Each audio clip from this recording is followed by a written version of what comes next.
एक बात बताऊं, अपनी तो जैसे तैसे कट जाएगी, आपका क्या होगा जनाबे आली? बताओ बताओ क्या होगा आपका। अरे क्यों तरसा रहे हो बेचारों को। अब ये हिस्ट्री का टॉपिक याद भी करवा दो इन्हें। ठीक है ठीक है।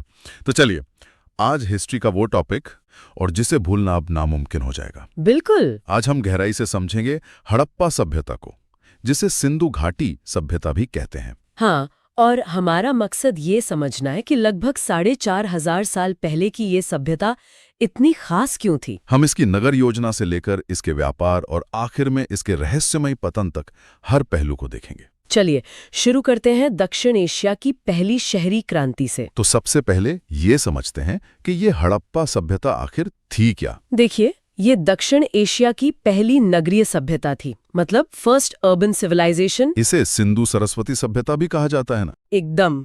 C14 डेटिंग के हिसाब से इसका जो सबसे विकसित दौर था वो था 2600 से 1900 ईसा पूर्व के बीच का। और ये कहा जाता है कि ये बहुत ही विशाल सभ्यता थी। मतलब कितनी विशाल? विशाल से भी कहीं ज्यादा। आप ऐसे समझिए कि इसका क्षेत्रफल मिस्र और मेसोपोटामिया दोनों की सभ्यताओं को मिलाकर भी उनसे बड़ा था। अरे वाह! तो आज के नक्शे पर देखें तो ये कहां से कहां तक फैली होगी? इसका क्षेत्रफल लगभग 13 से 20 लाख वर्ग किलोमीटर था। 20 लाख वर्ग किलोमीटर? हाँ, मतलब उत्तर में जम्मू कश्मीर के मांडा से लेकर दक्षिण में महाराष्ट्र के दाइमाबाद तक। और पूरा पश्चिम में? पश्चिम में ये बलूचिस्तान के सुतकांगेडोर से लेकर पूर्व में उत्तर प्रदेश के आलमगीरपुर तक फैली थी। मतलब आज के भारत, पाकिस्तान और अफगानिस्तान तीनों देशों को छूती थी। बिल्कुल। ये एक बहुत बड़े त्रिभुजाकार यानी ट्रायंगुलर क्षेत्र में फैली हुई थी। और जाहिर है इतनी बड़ी सभ्यता के लिए नदियां तो जीवन रेखा रही होंगी। हाँ बिल्कुल। सिंधु नदी तो मुख्य धुरी थी, जिसके किनारे मोहनजोदाड़ो जैसा महानगर था। हड़प्पा शहर रावी नदी के तट पर था। लेकिन मैंने पढ़ा है कि सबसे ज्यादा बस्तियां किसी और नदी के पास मिली हैं। आपने सही पढ़ा है। सबसे ज्यादा बस्तियां घग्गर हाकरा नदी के प्रवाह क्षेत्र में मिली हैं, जिसे कई विद्वान प्राचीन सरस्वती नदी मानते हैं। अच्छा, तो अब जब हमने इसका विशाल फैलाव देख लिया है तो चलिए इसके कुछ प्रमुख शहरों की यात्रा करते हैं। जरूर। शुरुआत करते हैं तोरण द्वार नगर यानी हड़प्पा से। हाँ, हड़प्पा, जिसके नाम पर पूरी सभ्यता का नाम पड़ा। इसकी खोज 1921 में दयाराम साहनी ने की थी। और यहाँ की सबसे खास खोज क्या थी? यहाँ से 12 बड़े बड़े अन्नागार यानी ग्रेनरीज मिले हैं, जो 6-6 की 2 कतारों में बने थे। एक मिनट, अन्नागार मतलब अनाज रखने के गोदाम? जी। इसका क्या मतलब हुआ? इसका मतलब ये है कि उनके पास जरूरत से ज्यादा अनाज होता था और उसे जमा करने की एक केंद्रीय व्यवस्था थी। ये एक विकसित अर्थव्यवस्था की निशानी है। समझ गया। इसके अलावा यहाँ कब्रिस्तान, R37 और शंख का बना एक बैल भी मिला है। बिल्कुल। ठीक है, अब चलते हैं सबसे चर्चित शहर मोहनजोदड़ो, जिसका मतलब है मृतकों का टीला। हाँ, मोहनजोदड़ो की खोज 1922 में राखलदास बनर्जी ने की। ये सिंधु नदी के किनारे था। और यहाँ की सबसे बड़ी खोज तो वो विशाल स्नानागार है ना, द ग्रेट बाथ। एकदम सही। वो सिर्फ एक तालाब नहीं था, बल्कि किसी खास धार्मिक अनुष्ठान के लिए इस्तेमाल होता था। ये उनके समाज में शुद्धि और धर्म की अहमियत दिखाता है। और यहीं से वो कांसे की नर्तकी वाली मूर्ति भी मिली थी। हाँ, वो विश्व प्रसिद्ध कांसे की नर्तकी और सिलखड़ी पत्थर से बनी पुरोहित राजा की मूर्ति भी यहीं से मिली। और हाँ, सूती कपड़े का पहला सबूत भी यहीं मिला। उस कांसे की मूर्ति की तकनीक तो आज भी हैरान करती है। बिल्कुल। उसे लॉस्ट वैक्स टेक्निक से बनाया गया है, जो आज भी इस्तेमाल होती है। कमाल है। अब भारत की तरफ आते हैं। गुजरात में धौलावीरा है, जो कहते हैं अपने वाटर मैनेजमेंट के लिए मशहूर था। धौलावीरा तो इंजीनियरिंग का एक चमत्कार है। वो कच्छ के रण में था, जहां पानी की बहुत कमी होती थी। तो वो पानी का इंतजाम कैसे करते थे? उन्होंने बारिश के पानी को इकट्ठा करने के लिए विशाल जलाशय और बांधों का एक ऐसा शानदार सिस्टम बनाया था, जो आज के इंजीनियरों को भी हैरान कर दे। मतलब वो क्लाइमेट के हिसाब से अपने शहरों को डिजाइन कर रहे थे। हाँ, और यहाँ एक और अनोखी चीज मिली। क्या?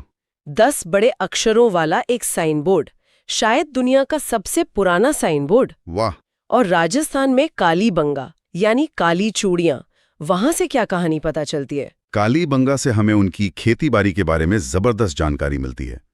यहाँ से जुते हुए खेत का दुनिया का सबसे पुराना सबूत मिला है। अच्छा। इतना ही नहीं, एक ही खेत में एक साथ 2 फसलें उगाने का भी प्रमाण मिला है। और यहाँ से अग्नि कुंड भी मिले हैं, जो शायद धार्मिक अनुष्ठानों की तरफ इशारा करते हैं। और एक शहर था जो उन्हें दुनिया से जोड़ता था, लोथल, एक पोर्ट सिटी। हाँ, लोथल गुजरात में भोगवा नदी के किनारे एक अहम बंदरगाह था। यहाँ दुनिया का सबसे पुराना ज्ञात गोदीवाड़ा यानी डॉकयार्ड मिला है। मतलब यहीं जहाज आके रुकते थे। बिल्कुल। और यहीं से फारस की खाड़ी की मुहर मिली है, जो मेसोपोटामिया के साथ उनके व्यापार का पक्का सबूत है। इन सभी शहरों की बातों में एक चीज कॉमन लग रही है, इनकी प्लानिंग। आपने बिल्कुल सही पकड़ा। यही हड़प्पा सभ्यता की सबसे बड़ी खासियत है, उनका टाउन प्लानिंग। ये ग्रिड सिस्टम पर आधारित है ना? हाँ, सड़कें एक दूसरे को 90 डिग्री के समकोण पर काटती थी, जैसे चेसबोर्ड होता है। शहर भी 2 हिस्सों में बटा होता था। हाँ, एक पश्चिमी टीला जो ऊंचाई पर होता था, जिसे सिटाडेल कहते हैं, और एक पूर्वी टीला जो निचला नगर था आम लोगों के लिए। और घरों के निर्माण में पक्की ईंटों का इस्तेमाल होता था। हाँ, और ये बहुत बड़ी बात है, क्योंकि उसी समय मिस्र में कच्ची ईंटें इस्तेमाल होती थीं। और कमाल की बात यह है कि हजारों किलोमीटर दूर बसे शहरों में भी ईंटों का साइज एक ही अनुपात में था, 4:2:1। मतलब एक सेंट्रल स्टैंडर्ड था। और उनका ड्रेनेज सिस्टम? वो तो अपने समय का सर्वश्रेष्ठ था। पक्की ईंटों से ढकी नालियां, सफाई के लिए मैनहोल, हर घर की नाली मुख्य नाली से जुड़ती थी। ये पब्लिक हेल्थ की जबरदस्त समझ को दिखाता है। और घरों के दरवाजे मुख्य सड़क पे नहीं खुलते थे, है ना? सही कहा, दरवाजे गलियों में खुलते थे, जो शायद प्राइवेसी के लिए था। सच में ये तो आज की स्मार्ट सिटीज जैसा लगता है। एक तरह से कह सकते हैं। अच्छा, अब बात करते हैं उनकी कला की, खासकर उन मोहरों की। हाँ, वो सेल खड़ी पत्थर की बनी वर्गाकार मोहरें। उन पर सबसे ज्यादा एक श्रृंगी पशु यानी यूनिकॉर्न का चित्र मिलता है। और इन मोहरों पर कुछ लिखा भी है, जो आज तक की सबसे बड़ी पहेली है। हाँ, उनकी लिपि ये भाव चित्रात्मक है, मतलब पिक्टोग्राफिक। इसमें तस्वीरों और चिन्हों का इस्तेमाल होता है। और इसे लिखने का तरीका भी बड़ा अनोखा है। बिल्कुल, उसे बोस्ट्रोफिडन कहते हैं। मतलब पहली लाइन दाएं से बाएं तो अगली लाइन बाएं से दाएं। लेकिन हम इसे आज तक पढ़ नहीं पाए हैं। सोचकर ही रोमांच होता है कि अगर ये लिपि पढ़ ली गई तो कितने राज खुलेंगे। ये इतिहास की सबसे बड़ी खोजों में से एक होगी। तो अब आते हैं सबसे बड़े सवाल पर। इतनी उन्नत, इतनी व्यवस्थित सभ्यता आखिर खत्म कैसे हो गई? ये इस कहानी का सबसे रहस्यमय हिस्सा है। कोई एक जवाब नहीं है, कई थ्योरीज हैं। सबसे मजबूत थियरी कौन सी है? सबसे मजबूत थ्योरी है जलवायु परिवर्तन की। IITM पुणे की एक रिसर्च बताती है कि करीब 4200 साल पहले मानसून अचानक बहुत कमजोर हो गया और एक भयानक सूखा पड़ा। और सरस्वती नदी के सूखने की बात भी कही जाती है। बिल्कुल, जब ज्यादातर शहर उसी नदी के किनारे बसे हों और वो नदी ही गायब हो जाए तो सभ्यता का पतन तो होगा ही। कुछ जगहों पर बाढ़ के भी सबूत मिले हैं। लेकिन एक थ्योरी आर्यों के आक्रमण की भी तो थी। हाँ, वो एक बहुत पुरानी और अब खारिज हो चुकी थ्योरी है। उसके पक्ष में कोई ठोस सबूत कभी मिले नहीं। और हाल ही में राखीगढ़ी के DNA रिपोर्ट ने तो इसे पूरी तरह गलत साबित कर दिया है ना? एकदम। उस DNA रिपोर्ट ने साफ कर दिया कि हड़प्पा के लोगों का DNA आज के दक्षिण एशिया के लोगों से मिलता है और उनमें किसी बाहरी आर्य समूह का कोई अंश नहीं था। ये एक स्वदेशी सभ्यता थी। तो अगर हम उन्हीं के वंशज हैं तो उनकी विरासत आज भी हमारे साथ होगी? निश्चित रूप से। सबसे बड़ी विरासत तो हमारी आनुवंशिक निरंतरता ही है। और सांस्कृतिक रूप से? सांस्कृतिक रूप से भी बहुत कुछ।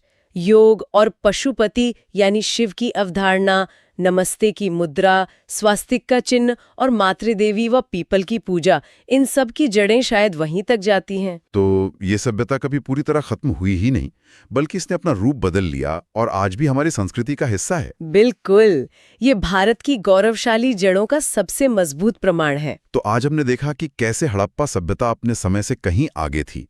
बेहतरीन शहर, जबरदस्त इंजीनियरिंग और एक विशाल व्यापारिक नेटवर्क। हमने इसकी खोज से लेकर इसके रहस्यमयी अंत तक के सफर को समझा।